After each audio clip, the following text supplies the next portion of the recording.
Shalom Bapak Ibu, seperti biasa silakan beri salam kanan kiri muka belakang sambil senyum, katakan damai sejahtera bagimu untuk berbagi sukacita di hari Minggu ini, minggu ketiga terakhir khotbah tematis dalam rangka memasuki masa Adventus dan mendorong pelaksanaan pengadaan aset.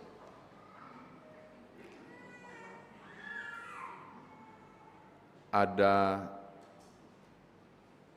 4 orang muda yang mengikuti ikatan dinas perekrutan tenaga profesional pemerintahan di kerajaan Babel Nebukadnezar. Ini bagus jadi pertanyaan sekolah minggu. Siapakah 4 nama pemuda yang mengikuti ikatan dinas di kerajaan Babel Nebukadnezar? Pasti Bapak Ibu sudah bisa jawab, jadi saya tidak usah jawab saja. Namun saya mau berbagi tentang 4 ini supaya kita mengetahui rata-rata mereka berusia 20 tahun. Sistem perekrutan itu bisa saudara lihat pasal 1 ayat 4 dan 5. Mereka harus tidak bercela, perawakannya baik, memiliki hikmat dan bla bla bla dan seterusnya. Ayat 5, mereka akan dididik dan digodok secara khusus selama 3 tahun. Kalau dinyatakan lulus, maka mereka akan diberikan secara khusus wilayah pemerintahan di sekitar kerajaan Nebukadnezar. Jadi kalau bicara soal 4 tokoh ini, Bapak Ibu harus bayangkan posisi-posisi strategis yang mereka dapat. Mereka dapat kekuasaan yang luar biasa. Ini bisa saudara lihat di ayatnya yang ke-12, pasal 3. Itu dapat kekuasaan. Jadi bicara soal Sadrak, Mesak, Abednego maupun Belsasar, saudara akan menemukan 4 tokoh ini. Mereka juga adalah kepala pemerintahan di wilayah tertentu. Saya nggak tahu wali kota kah, bupati kah, saya nggak tahu. Tapi yang pasti mereka punya kuasa. Karena Daniel pasal 3 memberi penjelasan itu. Dan kekuatan, kepintaran mereka membuat mereka direkrut. Nama mereka adalah Belsasar, Sadrak, Mesak, Abednego. Banyak orang tidak pernah tahu tentang Belsasar. Itu merupakan nama Persia dari Daniel. Daniel itu berarti yang dikasihi Tuhan. Ada nama Daniel nggak di sini? Namanya bagus tuh. Yang dikasihi Tuhan. Lalu diberi nama kafir dalam sistem kerajaan Nebukadnezar dengan nama Belsasar, yang berarti kiranya ibu dewa Bel melindungi raja. 3 yang lain, Sadrak, Mesak, dan Abednego itu nama asing. Itu nama pemberian raja. Nama benar mereka adalah Hanaya. Yang pertama, Hanaya yang berarti dikasihi Tuhan. Dikasih nama Sadrak berarti disinari oleh dewa matahari Ba. Aku nggak tahu nih dewa matahari Ba ini. Yang kedua namanya Misael. Dikasih nama Mesak. Mesak itu berarti hamba dari dewa Sak. Yang terakhir Asaraya, yang dikasih nama Abednego. Mana dia? Oh, ada di atas. Ya, itu nama aslinya itu Asrai, yang berarti Tuhan adalah penolongku. Tapi dikasih nama kafir dengan nama Abednego yang berarti hamba dari dewa Nego. Bet ganti aja anunya, akte kelahiran ganti dengan Asraya. Tuhan adalah penolongku. Kita fokus pada 3 orang yang dapat kekuasaan di luar Daniel, yaitu Hanaya, Misael, Asaraya, atau Sadrak, Mesak, dan Abednego. Ini gila kekuasaan, dan itu hal yang biasa jika seorang raja menganggap dirinya adalah titisan dewa, maka perlu untuk membuat supaya lebih tinggi wibawanya, untuk bangun patung yang cukup besar, lalu diminta seluruh warga untuk menyembahnya. Dan menarik sekali, orang-orang Kasdim yang cemburu pada, ini dimulai secara politis ya Bapak Ibu ya. Hati-hati memang hal-hal yang berbau agama digoreng secara politis jadinya begini. Syukurnya di Indonesia nggak ada. Ini bukan masalah penyembahan kepada dewa dan tidak, tapi dimulai dari pasal 3 ayat yang ke-12, 11, 12. Itu kan soal politis, kecemburuan karena diberi kekuasaan raja. Ada 3 yang kau kasih, namanya Sadrak, Mesak, dan Abednego. Mereka tidak mau menyembah, digiring ke situ, digiring pada ego raja sebagai titisan dewa, digoreng. Akhirnya raja marah, dan selanjutnya saudara sudah tahu kisahnya. Nah, saya mau berbagi beberapa catatan tentang kisah ini. Yang pertama, apa reaksi Sadrak, Mesak, dan Abednego, Hanaya, Misael, Azaraya ketika diminta oleh raja, langsung dipanggil face to face dan tanya, benarkah kau tidak mau menyembah? Ku perintahkan sekarang kau nyembah. Nah, tolong lihat ayat 16 yang tidak kita baca. Kita sempat baca ya, di ayat 16 itu bagus banget. Tidak ada gunanya kami memberi jawab kepada Tuanku dalam hal ini. Biasa kan kalau Bapak Ibu baca, tidak ada gunanya kami memberi jawab kepada Tuanku dalam hal ini. Kalau jawaban ini dipakai, Bapak Ibu sudah sering baca, biasa jawaban itu. Enggak bisa. Tolong bawa situasi itu di saat Nebukadnezar lagi marah. Di zaman kerajaan, sudahlah zaman kerajaan, bandingkan saja. Bapak Ibu beranikah pergi menghadap kelurahan paling tidak, yang terendah sistem pemerintahan sini kan, baru ngomong, tidak ada guna kau perintahkan kami, pokoknya nggak akan dipasang bendera itu walaupun tanggal 17. Coba, tampias kita, nggak bisa. Itu baru yang terendah. Ini raja, misalnya, melawan titah raja, melawan titah pemerintah, kita takut banget. Sekarang tolong baca ayat 16 itu. Mereka ngomong muka dengan muka dan katakan begini, tidak ada gunanya raja, kau perintahkan kami, no, kami tidak mau. Kalau saya raja, habis mereka. Nggak harus tunggu dapur api, pedang mungkin langsung putus 3 kepala itu. Sangat berintegritas menurut saya. Mereka sangat berprinsip bahwa apapun yang terjadi, kami lebih dengar Tuhan daripada dengar suara Tuanku. Maka poin pertama ini sangat penting Bapak Ibu. Pilihan ketika saudara berada dalam kondisi dualisme pilihan, mau pilih A atau pilih B, pilihlah rasa takut kepada Allah. Dan ini yang dicontohkan oleh Sadrak, Mesak, dan Abednego. Ini hal yang pertama.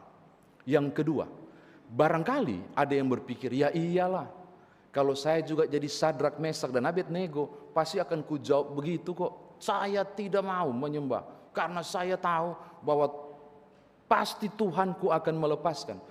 Salah Bapak Ibu. Bapak Ibu baca kalau ada orang menjawab itu, iyalah pasti mereka berani lah, kan Tuhan akan lepaskan mereka. Mereka tidak pernah tahu akan dilepaskan. Yang tahu Bapak Ibu, apa buktinya saya berani bilang begitu? Tolong lihat ayat 18. Ayat 18 bilang gini, tetapi seandainya tidak, maksudnya seandainya Tuhan tidak lepaskan, berarti masih tanda tanya besar. Mereka tidak pernah tahu bahwa mereka akan dilepaskan dari dapur api. Jadi kalau ada yang bilang Sadrak, Mesak, dan Abednego begitu berani karena mereka tahu Tuhan yang perkasa akan lepaskan mereka, salah. Mereka tidak pernah tahu bahwa Tuhannya akan lepaskan mereka. Bahkan tolong lihat ayat 17. Ayat 17 luar biasa. Jika Allah kami yang kami puja sanggup melepaskan kami, maka ia akan melepaskan kami dari perapian menyala-nyala itu dan dari dalam tanganmu ya Raja. Tetapi seandainya tidak, hendaklah Tuanku mengetahui bla bla bla bla. Poin kedua sangat penting, mereka tidak pernah tahu ujung jalannya. Endingnya kayak apa? Nggak pernah tahu. Itu rahasia besar dan tidak pernah terungkap bagi mereka. Lalu pegangannya apa? Iman mereka kepada Tuhan tidak goyah. No matter what. Lagi-lagi muncul istilah itu. Istriku selalu bilang, kau khotbah selalu bilang no matter what, no matter what. Iyalah, apapun yang terjadi, apapun konsekuensinya, dia bilang. Coba lihat, Seandainya tidak, kan bilang gitu, seandainya tidak, apa maksudnya? Kami percaya bahwa Tuhan kami Almighty God mampu melepaskan kami. Kalaupun tidak, kami tidak akan sembah. Apa artinya? Kami percaya Allahku punya banyak mujizat dan kuasa. Kalaupun dia tidak beri mujizat bagiku, dia tetap Tuhan dan Allah kami. Sadis nggak? Poin ketiga bicara apa? Komitmen iman. Bukan cuma prinsip tadi bahwa kami akan taat, tapi soal komitmen iman. Karena hari esok orang nggak tahu loh, mau dilepaskan atau tidak. Bagi mereka komitmen imannya harus tetap tidak berubah. Bahwa kalaupun tidak terjadi mujizat, kami tidak akan sembah patung ini. Saya akan bilang, kalaupun tidak jadi mujizat, penyembahanku tidak berubah. Cuma satu, kepada Adonai Elohim ini. Itu sadis loh. Pengungkapan yang sangat cemerlang, tanpa takut disampaikan. Oke, itu yang kedua. Yang ketiga, di mana Tuhan, ini menarik, setelah dikasih berapa kali lipat tadi itu? Berapa kali lipat? 7. Bapak Ibu, harga-harga saya tidak jawab. 7 kali lipat. Panasnya kayak apa? Digambarkan begini. Sedangkan itu penjaga berdekat membuang, dorang hangus terbakar. Berarti itu sangat panas. Sekarang kalau saya tanya begini, entah pelayan PA ada di sini enggak? Ketika tanya begini, di manakah Tuhan? Apa adik-adik? Apakah yang Tuhan buat ketika Sadrak, Mesak dan Abednego dimasukkan ke dapur api? Saya percaya jawaban sekolah minggunya adalah, anak-anak IMPA kita adalah, Tuhan melepaskan. Jangan-jangan pelayan PA juga belum gitu. Tuhan melepaskan mereka. Hehehe, tolong periksa, enggak ada. Jangan salah cerita. Tuhan tidak pernah melepaskan mereka dari dapur api. Silakan protes saya sudah buktikan, periksa ini teks ini berulang-ulang. Di mana Tuhan? Enggak ada. Tuhan tidak keluarkan mereka dari dapur api. Ini orang dari mimbar pendeta Nyoman ini mulai sesat. Betul, saya nggak bohong. Siapa yang keluarkan? Bukan Tuhan. Siapa yang keluarkan? Tolong lihat ayatnya baik-baik. Ayat 25. Ayat 26. Lalu Nebukadnezar mendekati pintu perapian yang bernyala-nyala itu. Berkatalah ia, Sadrak, Mesak dan Abednego, hamba-hamba Allah yang maha tinggi, keluarlah. Bukan Tuhan yang membuat Sadrak, Mesak dan Abednego keluar, justru Nebukadnezar. Kan ini menarik. Tuhan di mana? Allah penolong itu, El Shaddai itu, di mana Tuhan? Ketika hambanya yang setia sedang ada di dapur api itu. Saya tidak bisa menjawab di mana Tuhan. Sadrak, Nebukadnezar yang kasih tahu. Bukankah yang kita lempar itu 3 orang? Kenapa jadi 4? Dan yang keempat itu seperti anak dewa, maksudnya figur ilahi. Kenapa di situ? Kita dapat jawaban. Di mana Tuhan saat mereka ada di dapur api? Jawabannya cuma satu. Tuhan ada di dapur api. Tidak suruh keluar, tapi Tuhan ada di dapur api. Ngapain? Penopangan, pendampingan, penguatan di dalam itu. Makanya saya suka 1 Korintus 10 ayat 13. Pencobaan-pencobaan yang kamu alami bukan pencobaan biasa yang melampaui kekuatan manusia. Dia akan berikan kamu jalan keluar agar kamu dapat masuk dan menjalaninya. Bukan memberi jalan keluar untuk keluar, bukan, untuk mampu menanggungnya. Cek 1 Korintus 13, untuk mampu menanggungnya. Tugas, fungsi kehadiran Tuhan di dapur api bukan lepaskan mereka, tapi dapat kekuatan. Dia berjalan bersama mereka di panasnya dapur api itu. Penguatan, pendampingan terjadi. Tidak pernah disuruh keluar. Justru kehadiran Allah menopang dan menguatkan. Saya kira demikian firman Tuhan ditafsirkan bagi kita. Khotbahnya nggak boleh panjang-panjang karena 80 orang sedang siap berangkat menuju ke Istora Senayan, Jakarta hari ini. Dari 7.000 sekian yang akan memenuhi Istora. Sudah dapat laporan terakhir jumlahnya 7.300 berapa gitu. 80 diantaranya jemaat Karis. Bisnya udah standby di situ, makanya aku takut Bapak Ibu udah mulai gelisah. Sabar ya, saya harus selesaikan ini. Sekarang, bagaimana saudara bawa dalam kehidupan beriman kita? Yang pertama, kita senang dengar kisah ini. Hebat Tuhan, luar biasa dan keren. Bahkan hebat juga si Sadrak, Mesak dan Abednego karena mereka berhasil keluar dari dapur api. Selalu yang kita kisahkan adalah keluarnya Sadrak, Mesak dan Abednego dari dapur api. Selalu yang kita gongkan keluar, yang kita agung-agungkan luar biasa adalah mereka berhasil hidup-hidup keluar dari dapur api. Bapak Ibu lupa satu hal. Sebelum mereka keluar dari dapur api, dorang ada di dalam dapur api. Dengarkan, sebelum mereka keluar dari dapur api, mereka mesti masuk dapur api. Sebelum mereka disebut pemenang, mereka harus berperang. Sebelum mereka disebut sebagai juara, mereka harus ikut lomba. Maka poin pertama saya mau bilang, benar Sadrak, Mesak dan Abednego keluar dari dapur api. Jangan lupa, dorang pernah dipaksa masuk ke dalamnya. Maka hal pertama saya mau katakan begini, masuk dulu dapur api saudara. Nikmati dulu dapur api saudara. Baru kemudian berpikir untuk keluar jadi pemenang. Berapa banyak orang selalu berpikir hal-hal yang amazing, hal-hal yang wow, yang luar biasa. Mujizat terjadi. Orang lupa untuk proses itu, untuk mujizat itu ada proses luar biasa, dapur apinya. Saya rindu dari mimbar ini mau bilang begini. Persoalanmu, masalahmu, pergumulanmu, tantangan saudara, hal-hal yang tidak masuk di akal, godokan-godokan yang membuat Bapak Ibu mengalami kelelahan luar biasa dan rasanya tidak sanggup menjalani semua proses-proses yang tidak mudah itu, saya sebut, mungkinkah itu dapur apimu? Kalau itu, masuki saja. Inilah dapur apiku, jalani saja. Biarkanlah di situ sampai tiba waktunya. Pada cara Tuhan ada Nebukadnezar yang berseru, keluarlah. Nikmati godokan itu. Tapi koma poin kedua tidak kalah penting. Tuhanmu dan Tuhanku tidak meninggalkan saudara bertiga di situ. Atau sendiri di situ. Dalam kondisi yang tidak nyaman terpuruk di situ. Dia tidak ongkang-ongkang kaki di sorga. Dan menikmati, oh kasihan Nyoman, selamat ya, kuat-kuat nak ya, enggak.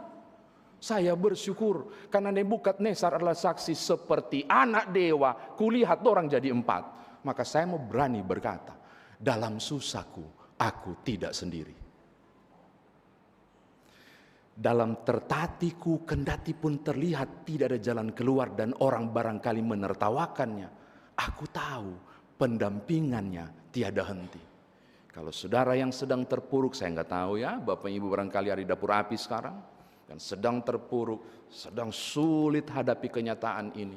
Saya mau bilang begini, kalau itu dapur api saudara, hari ini tersenyumlah. Ada Tuhan di sekitar saudara. Dan tidak pernah disebut ada Tuhan dalam kesenangan itu. Justru dalam kesusahan itu. Masukilah dapur api saudara. Jalani saja. Pada waktunya. Karena nanti tanya kapan waktunya. Enggak tahulah, masing-masing saudara punya dapur api enggak sama kok dengan saya. Kapan? Enggak tahu. Saya masih pegang kok janji ini sampai sekarang. Akan indah pada waktunya. Amin. Aminnya pelan, enggak semangat nih. Amin, amin. Terakhir yang kedua Bapak Ibu.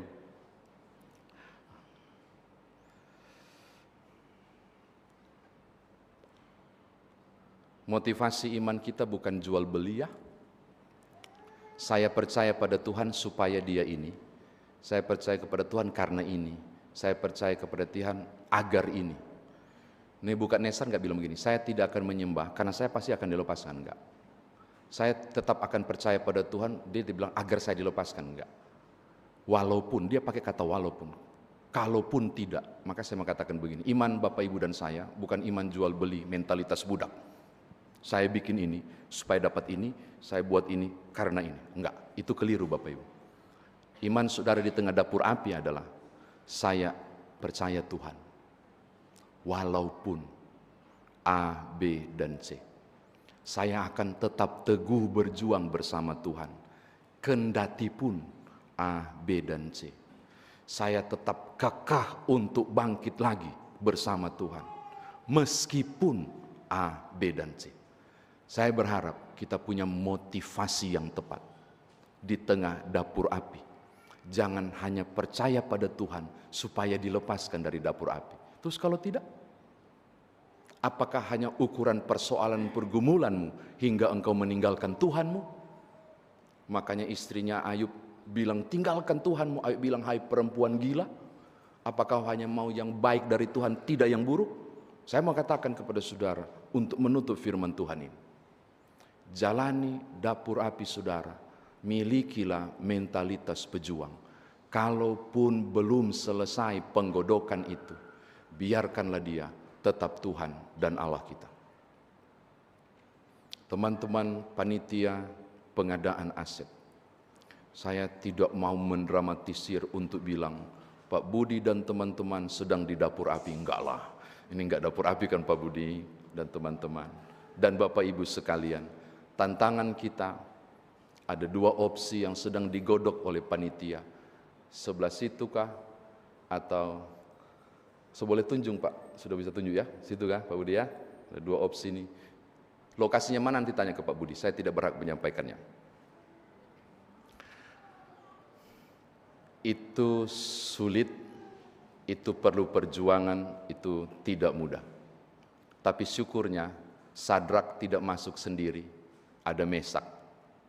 Mesak nggak masuk sendiri, ada Abednego. Panitia mestinya tidak masuk sendiri, tapi ada Bapak Ibu.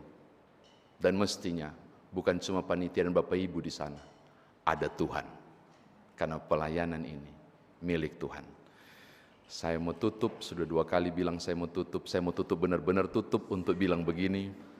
Selamat masuki dapur api saudara.